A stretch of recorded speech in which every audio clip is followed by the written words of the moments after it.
Ilia Topuria partied before the fight even started. That wasn't confidence. That was pure certainty.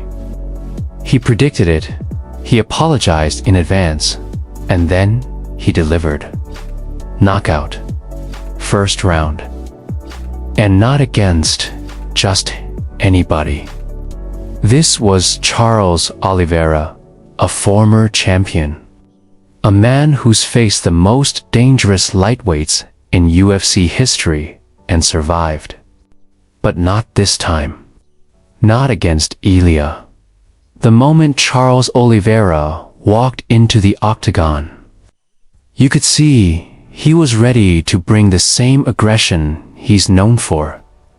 The same pressure that broke guys like Dustin Poirier, Michael Chandler, and Justin Gaethje.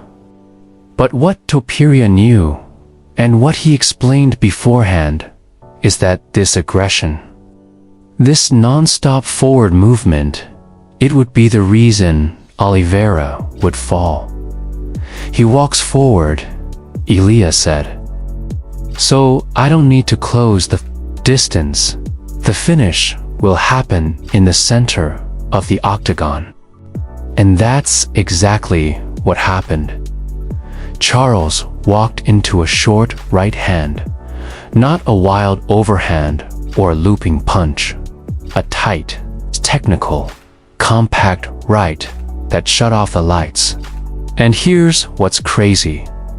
Justin Gaethje, Michael Chandler, Dustin Poirier, all of them dropped Oliveira. Topuria, the new guy, at 155, did what the most feared punchers in lightweight history couldn't do. And it wasn't just about the power.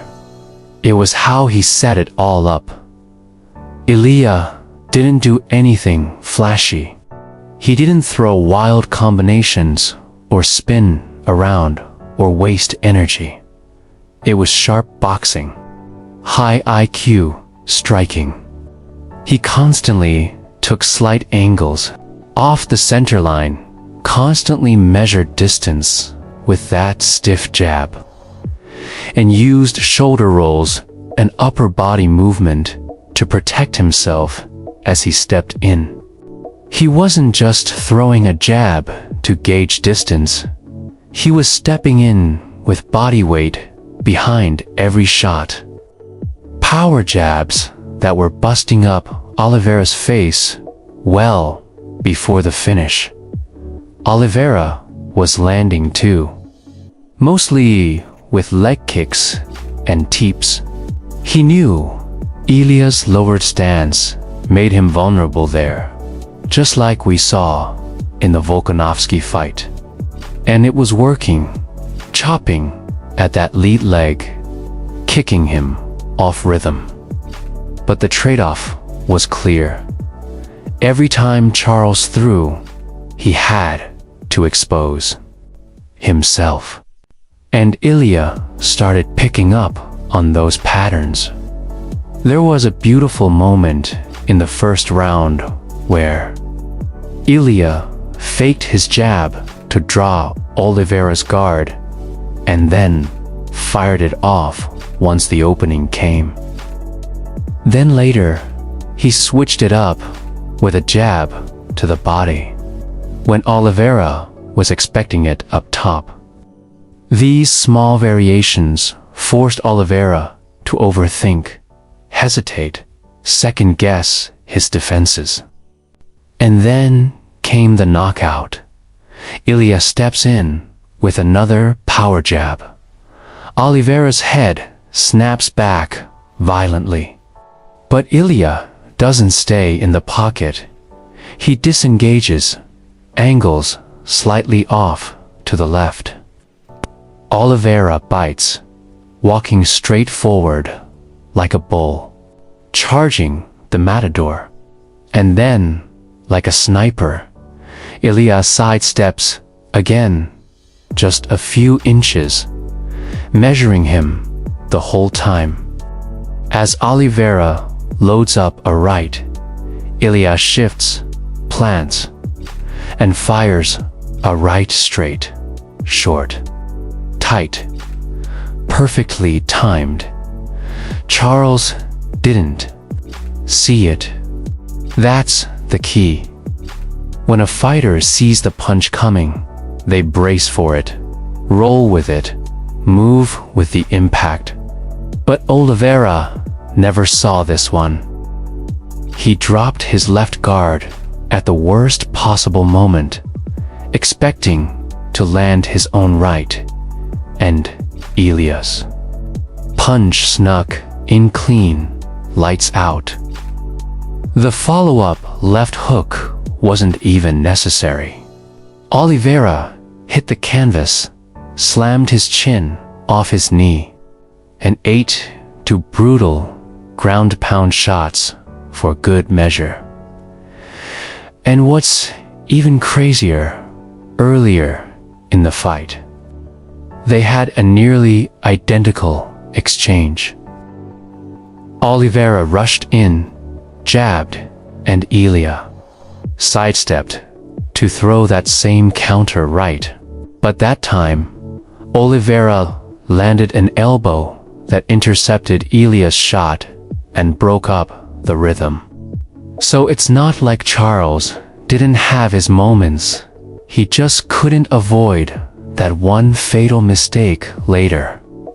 Even on the ground, Oliveira had some success. He tried to take Ilia down with a body lock from the clinch, where Ilia is actually strongest as a Greco-Roman wrestler.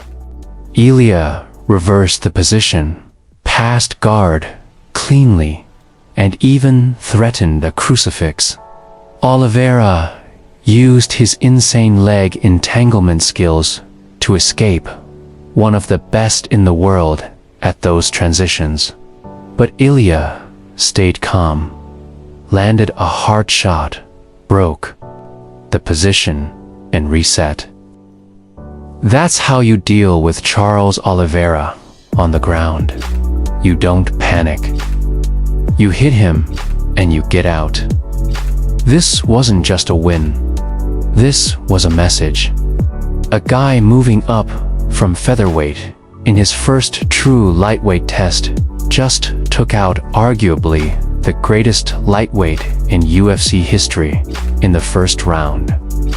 That makes Ilia Topuria a two-division world champion, still undefeated, with one of the best win streaks in UFC history.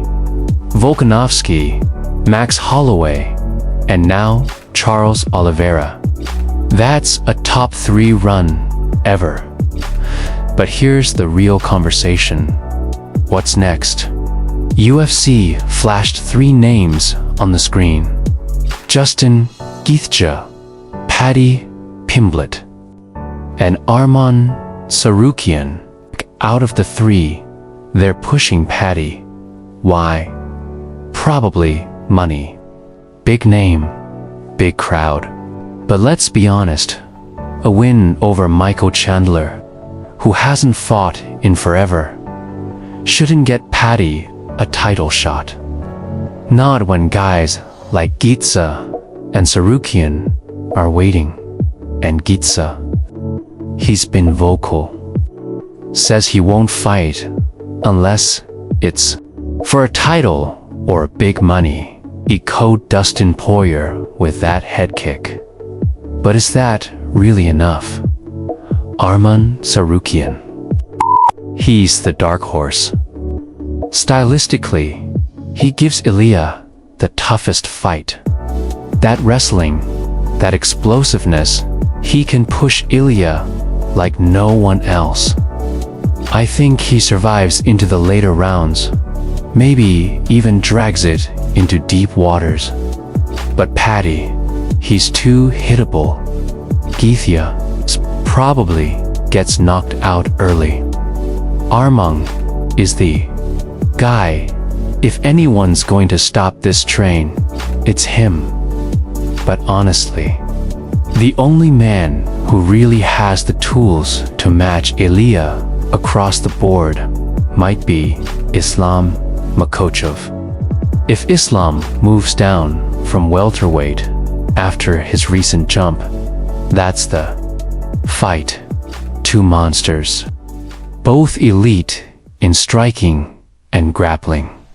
That's one of the highest level matchups we could ever see inside a UFC octagon. Until then, Ilia Topuria stands alone. Two-weight champ, unbeaten, almost all knockouts. And now, with one of the most brutal finishes we've ever seen against Charles Oliveira, he's taken over the UFC in a way we haven't seen since Conor's prime. Absolute star in the making. If you guys enjoyed this breakdown, make sure to give the video a like and subscribe to Nakon for more deep dives into the best moments and fighters in the sport. Tap the bell for notifications so you never miss a drop. Thanks for watching, and we'll see you in the next one.